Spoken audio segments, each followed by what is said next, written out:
예수 부활을 건성으로 생각하는 기독교인들이 제법 됩니다. 부활을 그저 소문 정도로 여기는 겁니다. 그럴 수 있겠다 싶은 생각이 들어요. 지금 우리가 세상에서 먹고 사는 일만 감당하는 거, 이것도 정신이 없지 않습니까? 이 세상에서 살아남으려면, 더군다나 특히 경쟁 이 구조에서 이기려면 온갖 귀찮은 일도 마다하면 안 됩니다. 어쩔 수 없이 거짓말을 하는 경우도 있어요. 기독교인들이 이러한 세상에 이전 투구식으로 살아갈 수밖에 없는, 아무리 우리가 원하지 않아도 그렇게 휩쓸릴 수밖에 없는 그런 세상에서 살기 때문에 예수 부활을 아주 가깝게 느낄 수가 없어요. 곰곰이 본인 자신들을 생각해 보십시오. 좋은 일들에서도 마찬가지예요.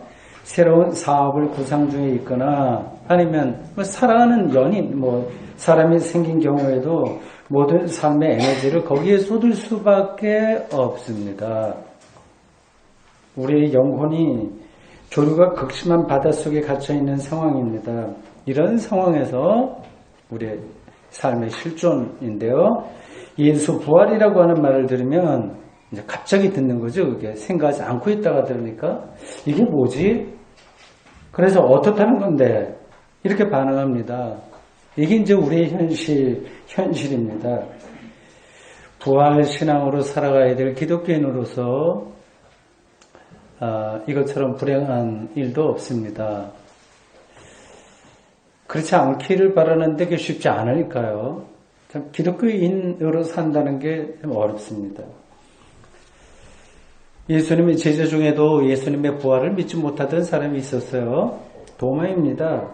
그는 부활의 주님이 제자들에게 나타났을 때 마침 그 자리에 없었다고 해요.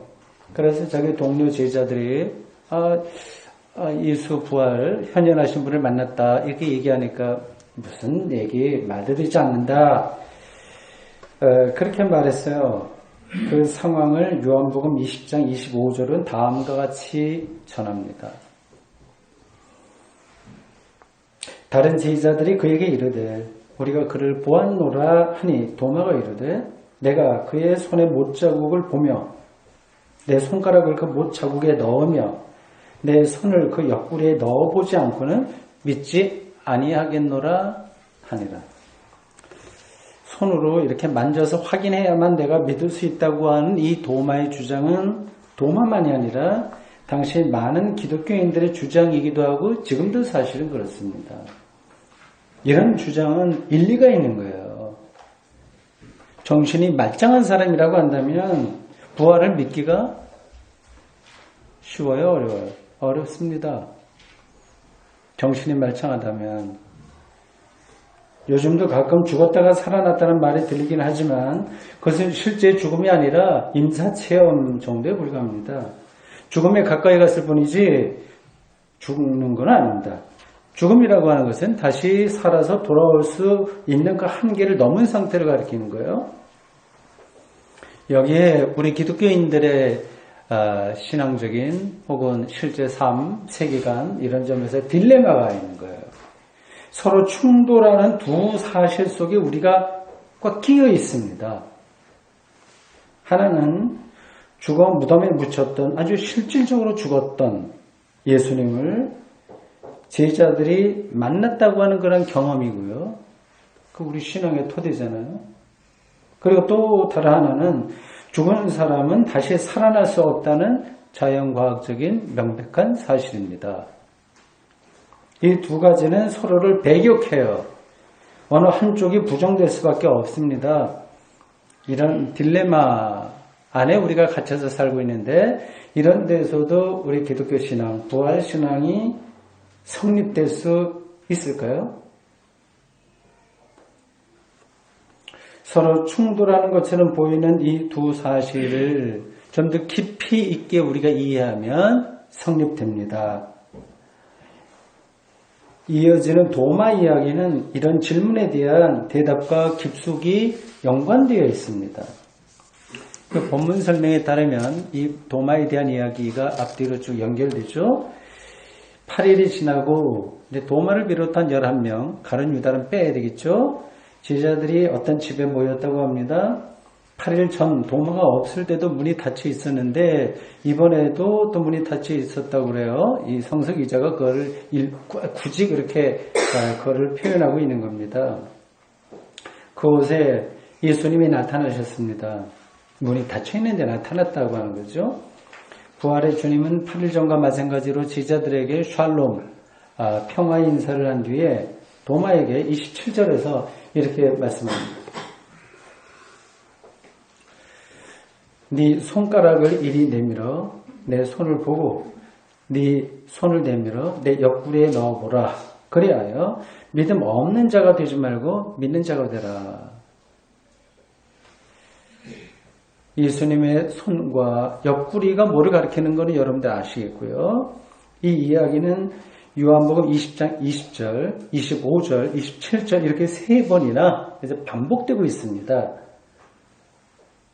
요한복음 기자가 이 사실을 이렇게 강조하고 있는 이유는 부활체로 나타난 현현하신 그 존재가 바로 역사적인 예수라고 하는 사실, 이것이 논란에 휩싸였기 때문입니다. 이 두 가지가 바로 한 분 그분을 가리킨다고 하는 그 사실이 이제 옥신각신 논란이 된 거죠. 이러한 논란은 기독의 역사에서 계속되었고요. 지금도 심심치 않게 나오고 있습니다. 간단하게 말씀드리면 내용은 다음과 같습니다. 당시 많은 사람들이 예수님의 부활을 역사적 사건으로 믿지 못했어요. 그러니까 예수님의 부활은 실제가 아니라 예수님이 죽은 뒤에 그의 말씀을 저희들이 기억한 거다. 이게 예수님이 죽어서 완전히 없어졌으면 예수님이 가르침도 다 없어져야 될 텐데 이 부활이라고 하는 거는 그 예수님의 가르침을 기억한 거다. 그렇게 주장했습니다. 그러니까 예수님에 대한 신앙이 제자들의 마음에 다시 살아난 거지. 그러니까 신앙이 살아난 거지 실제로 예수님이 살아난 게 아니다라고 하는 주장입니다. 요한을 비롯한 초기 정통 기독교는 이런 주장을 받아들이지 않았습니다. 못자국이 있는 손과 창자국이 있는 옆구리라고 하는 말에서 알 수 있듯이 그 예수님의 부활에 대한 이 경험은 그건 우리가 실증적으로 증명할 수 있는 것은 아닙니다. 이 경험은 구체적인 역사적 사건이라고 하는 사실을 일관되게 주장했습니다. 예, 이 실증적인 사건이 아니지만 역사적 사건이라고 하는 말을 더 설명을 해야 되는데 지금 설교 시간에 거기까지 들어가기는 좀 힘들 것 같고요. 여러분들이 생각해 보시기 바랍니다. 부활을 역사적 사건으로 믿든지 그게 뭐가 중요하냐. 단순히 예수님의 가르침, 사랑하라, 내 이웃을 내 몸처럼 사랑하라, 이런 거를 기억해서 그거를 믿고 따라 살든지 별로 차이가 없는 거 아니냐. 지금 예수를 믿는 제자로서 성실하게 살면 그거로 충분하지, 뭐 예수님의 부활이 역사적이다 아니다 이런 거 말이 맞냐 그렇게 생각할 수도 있습니다. 그런 생각은 그럴듯하긴 하지만 잘못된 겁니다. 그 이유는 다음과 같습니다. 기독교 신앙은 예수님의 정신을 본받는 데 있는 게 아닙니다. 우리가 각각 작은 예수처럼 되어서 사랑을 실천하자고 하는 것, 그것도 아닙니다.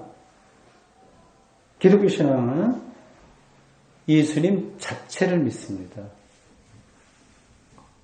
예수님이 하나님의 아들이라고 하는 사실을, 그가 그리스도라고 하는 사실 자체를 믿습니다.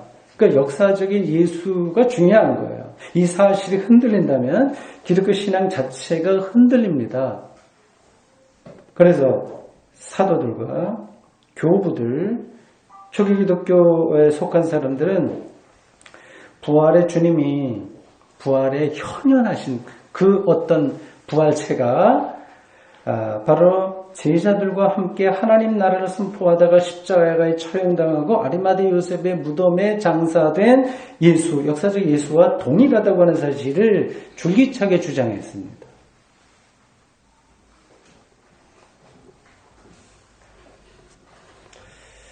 도마가 실제로 예수님의 손과 옆구리를 직접 만져보았는지 아닌지에 대해서는 본문이 말하지 않죠. 오늘 주보에 이게 그림 실린 거 보니까 그게 실질적으로 손으로 대는 것처럼 나와 있어요. 그건 이제 작가, 그림 그리는 사람의 상상력으로 그렇게 된 거죠. 요한복음 20장 17절에서 예수님이 마리아에게, 자기를 붙들려고 하는 마리아에게 아직 붙잡지 마라. 나 승천이 일어나지 않았다. 우리가 말린 거를 본다면 아마 도마도 예수님의 몸에 직접 손을 대지는 않았을 것으로 보입니다. 그 부활체로 현현하신 예수님을 보았으니까 뭐 손으로 일부러 만질 것까지는 없었겠죠.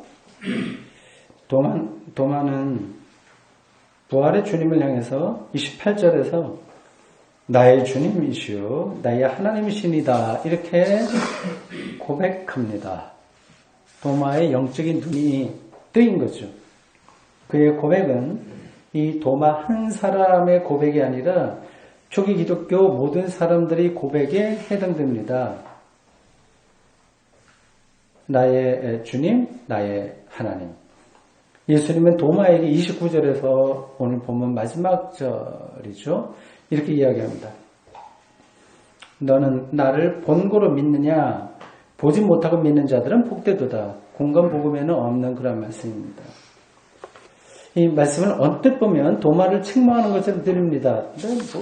그냥 믿음이 없어서 보고 믿냐?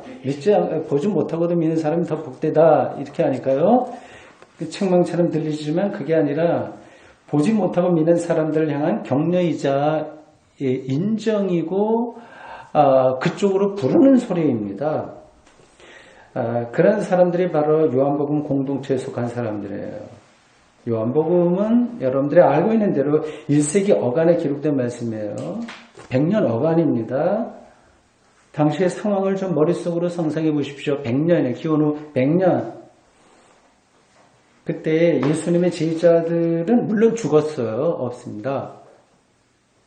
뭐 순교당하기도 하고 천수를 살다가 죽기도 하고 그렇습니다. 그리고 1세대에 속한 사람들도 모두 다 죽었을 때입니다. 그러니까 예수님을 직접 본 사람들은 하나도 없을 때예요. 한 세대를 30년으로 잡는다면 예수님의 예수님의 십자가 부활 승천 이후 최소한 2세대가 흘러갔겠죠. 그래서 당시에 요한복음 공동체에 속해 있는 사람들은 직접 예수님을 본 사람은 없고요. 제2세대 혹은 제3세대 기독교인들의 말을 전해 들을 수밖에 없었습니다. 그리고 그 사람들이 쓴 편지, 글들을 읽을 수밖에 없었습니다. 그 부활을 직접 목격한 제자들이 옆에 있으면 들으면 좀 실감이 더 나지 않습니까? 근데 한 달에 2달이 건너서 전해 듣는 거, 이거는 큰 차이가 있는 거죠. 부활 신앙이 점점 흐릿해질 수밖에 없었습니다. 이런 상황에서 직접 예수를 본 제자들이 없는 상태에 있었던 이 사람들의 신앙은 각각 다 달랐을 겁니다. 여기에는 크게 보면 2가지죠. 하나는 예수님의 부활을 직접 보지 못했지만 믿는 사람들이 있고요. 요한 공동체 안에서요. 다른 하나는 내가 내 눈을 직접 보지 못했으니까 그거 뭐 믿기 힘들다. 그럼 믿지 않아도 신앙생활 가능하다. 이렇게 생각하는 사람들입니다. 그러니까 보지 못했지만 믿는 사람들. 보지 못했기 때문에 믿지 못하는 사람들이 있었습니다. 여기서 본다는 거하고 믿는다고 하는 말을 좀 생각해 보십시오. 이 관계를 잘 알아야 보지 못하고 믿는 자들이 복되다고 하는 말씀을 이해할 수 있습니다. 사람들은 보통 직접 봐야만 확실하다고 그렇게 생각을 합니다. 물론 그렇습니다. 인도를 가본 사람하고 가보지 못한 사람은 큰 차이가 있는 거죠. 우리 가보셨는지요? 저는 못 가봤습니다. 근데 가서 본다고 해서 그 대상을 정확하게 아는 것이 아닙니다. 인도의 겉만 보고 와서 안다고 말할 수도 있습니다. 근데 그렇게 아는 것은 실제로 아는 게 아니겠죠. 그런 사람보다는 오히려 인도에 직접 가보지 못했지만 인도에 관한 책을 읽거나 갔다 와서 전해둔 사람들의 말을 듣고 생각이 깊은 사람은 그 인도에 대해서 직접 갔다 온 사람보다 더 잘 알 수 있습니다. 세상살이도 이러할진데 신앙의 세계는 더 그렇지 않겠습니까?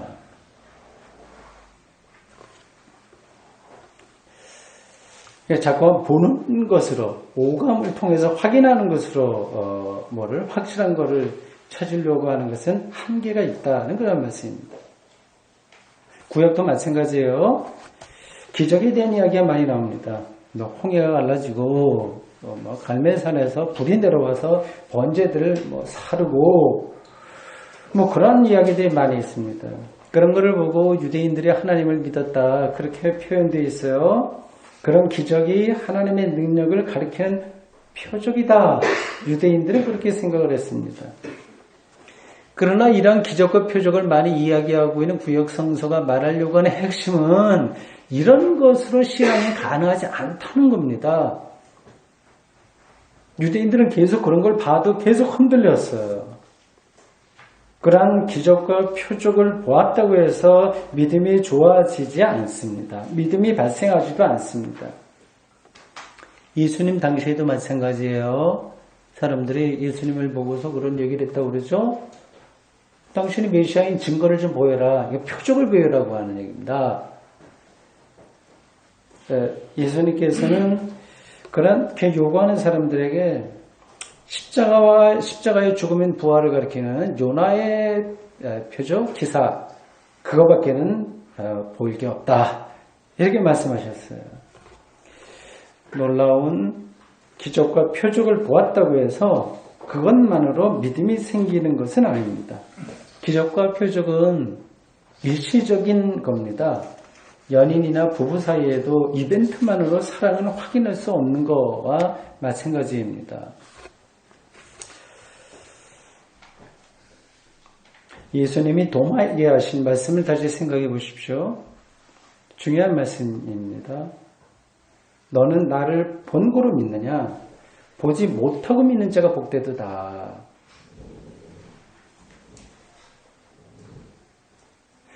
오늘 제2 독서인 베드로 전서 거기에도 예수를 보지 못했으나 믿는 그 이야기가 나오고 있어요. 도마나 제자처럼 보고 믿을 수도 있습니다. 그러나 중요한 것은 보는 게 아니라 오감으로 확인하는 것이 아니라 믿는 겁니다. 좀 더 정확하게 이야기하면 보고 믿는 것이 아니라 믿어서 보게 되는 겁니다. 하나님을 믿으면 그제야 하나님의 구원 행위가 보입니다. 이 말을 이해하시겠죠? 예수님의 부활을 제자들과 소수의 추종자들만 경험한 이유도 여기 있습니다. 그들은 예수님을 믿었기 때문에 변화된 생명으로 현현하신 예수님을 알아볼 수 있었습니다. 그 믿음이 없으면 이게 불가능한 이야기인 거예요. 예수님의 부활을 신문기자가 가서 사진 찍고 이게 보도할 수 있는 그런 성질의 것이 아니기 때문입니다. 요한복음 공동체에 속한 많은 사람들은 예수님을 만나본 적이 없었고 또 제자들의 말을 직접 듣지는 못했지만 예수님을 믿을 수 있었습니다. 참으로 복된 사람들입니다. 이러한 믿음이 어떻게 가능했을까요? 여러분들도 그런 걸 원하지 않습니까? 어떻게 가능했을까요? 믿음은 기본적으로 하나님의 은혜, 하나님의 선물이라고 하는 게 그 대답입니다. 하나님이 선물로 주지 않으시면 우리는 믿을 수가 없습니다. 믿음 사건이 발생할 수가 없습니다. 믿음은 지식과 상관없고요. 인격과도 상관없습니다.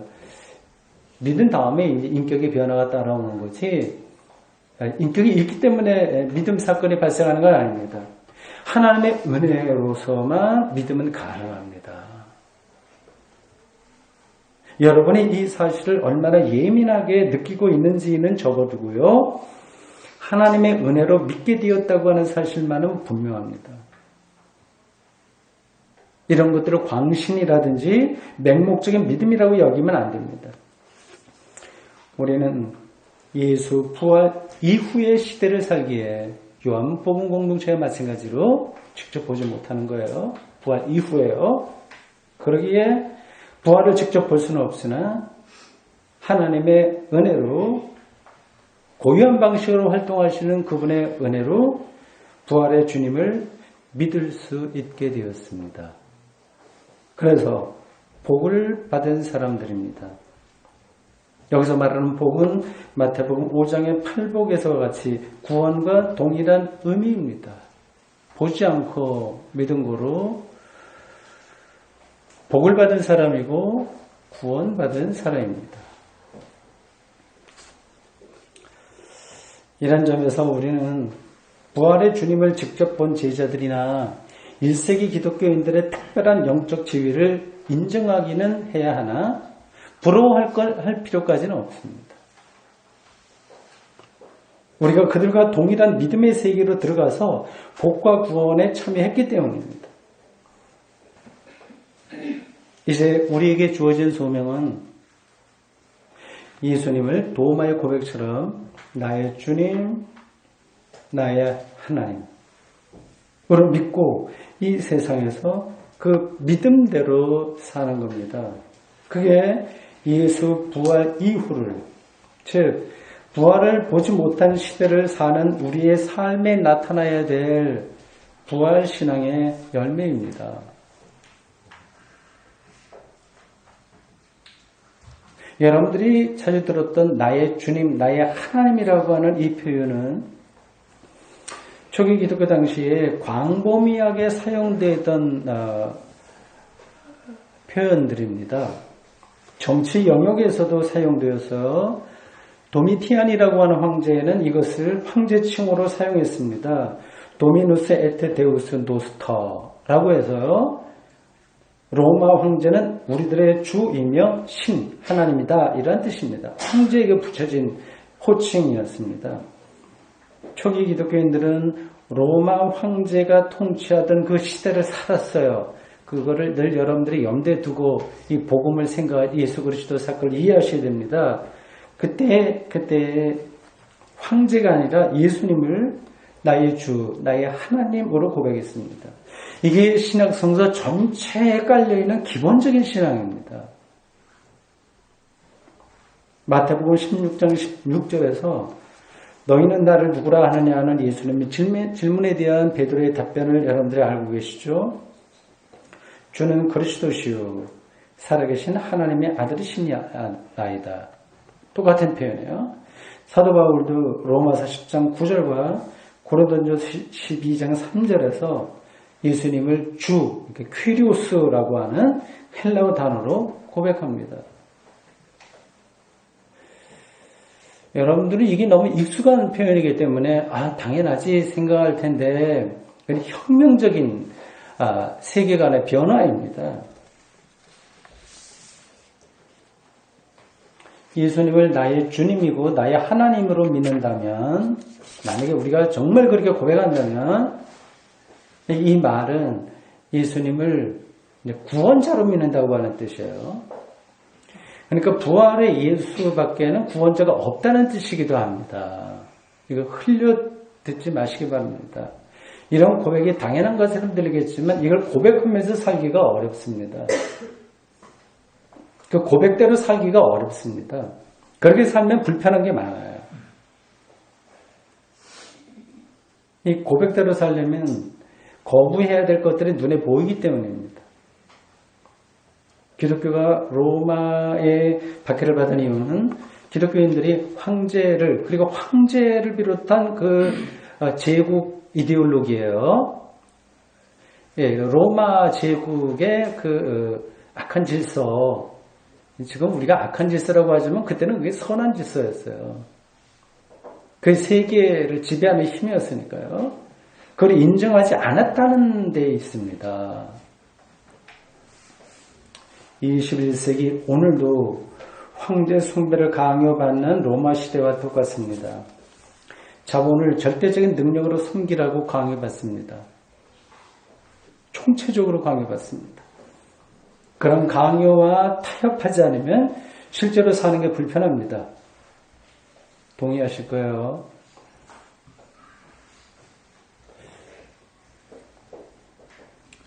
그래서 우리 기독교인들도 교회에 와서는 사도신경 그리고 찬송 등등 기도해서 기도를 드리면서 부활의 예수님을 나의 주님, 나의 하나님으로 고백을 하긴 하지만 실제로는 세상에서 다른 신에게 절하며 삽니다.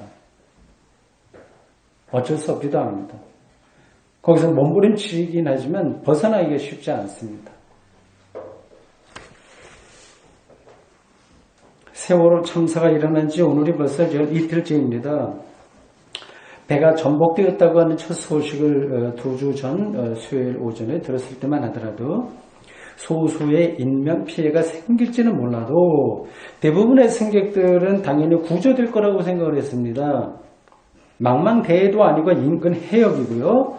야밤중도 아니고 환한 오전에 일어난 사고이기 때문입니다. 그런데 어처구니 없는 결과로 나타났습니다. 어떤 사람들은 이것을 후진국형 사고라고 얘기합니다. 그러나 제가 보기에는 이런 일은 후진국에서도 일어날 수 없는 사고입니다. 시스템도 작동되지 않았고 거기에 이렇게 저렇게 관계된 분들의 직업의식도 없었고 사고 후 정부의 대처도 미숙하게 짝이 없었고 진정성도 없었습니다. 스스로 뛰쳐나온 이들 외에 구조대가 지난 십며칠 동안 선체에 진입해서 구조한 이들이 단 한 사람도 없었다고 하는 것이 단적인 예입니다. 화재가 났을 때는 그 소방대원들이 불 속으로 뛰어 들어가지 않습니까? 마찬가지로 위험을 무릅쓰고서라도 침몰 사고 당일 생존자 구조를 시도했어야만 했습니다. 국민이 위험에 처했을 때 정부가 해야 될 일이 바로 그것입니다. 이러한 대참사 앞에서 우리 모두는 지금 망연자실입니다.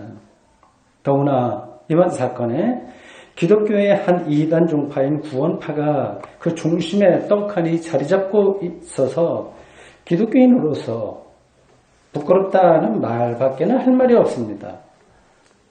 이단은 정통의 또 하나의 모습, 이면이기에 우리에게 책임이 없다고 말할 수가 없습니다. 대한민국의 총체적 부실을 압축적으로 보여주는 이번 대재난은 현대판 황제 숭배가 몰고 온 저주가 아닐는지요.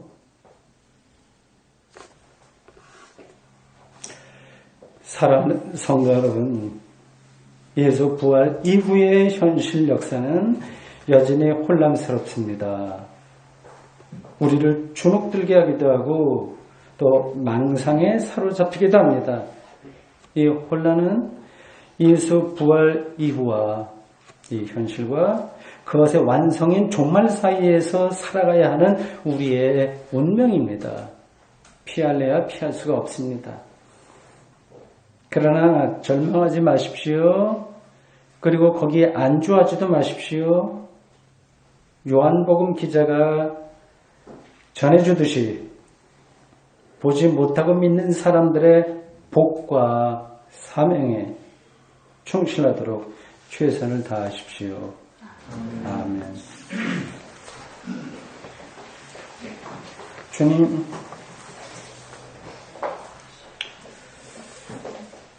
보지 못하고 믿는 자가 복이 있다고 하는 귀한 말씀을 듣습니다. 이 엉클어진 이 세상 속에서 기독교인들이 그래도 정신줄 놓치지 말고 분명한 정신을 차려서 살아가야 될 유일한 길이 예수 부활에 우리의 온 영혼을 걸어두고 그것의 복을 알며 그 신앙 고백대로 이 세상에서 사는 것인 줄로 믿습니다. 우리에게 지혜와 용기를 허락해 주십시오. 예수님의 이름으로 기도합니다. 아멘.